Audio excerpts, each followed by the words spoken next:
Itong video ito ay isang introduction sa reverse engineering circuit. Itong module na to, i-reverse engineer ko siya. So, yung tatlong module na yan. Ano nga ba ang reverse engineering?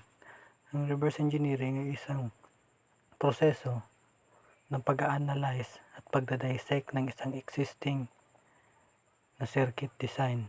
So, bakit ba kailangan i-dissect pa? So, for example, meron ka nito, pero nag-iisa lang. So, hindi ka makahanap sa online or kahit saan. So, pag na-reverse engineer mo siya, makukuha mo yung schematic diagram niya. Tapos, pwede kang gumawa from scratch. So, hindi ka na maghahanap ng ganyan. So, kagaya nitong soil moisture sensor na to, trinace ko yan. At linagyan ko ng resistor.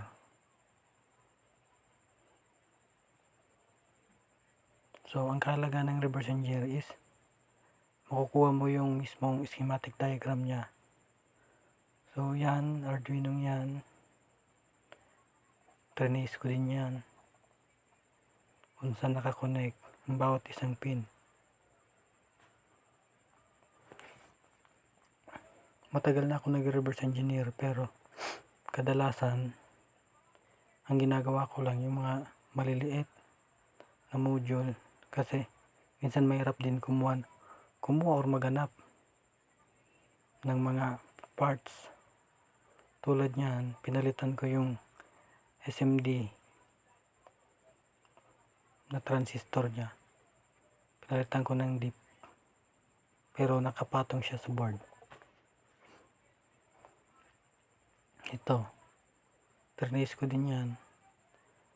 Yung potentiometer niya kung saan siya papunta. Tinignan ko kung paano ba nababary ang voltahe niya. So, yan lahat. Pero yung tatlo lang ang aking i-reverse engineer. At kukopyahin ko ang kanilang schematic at yan. Relay module na yan. Yung palang relay module na yan is i-trigger high.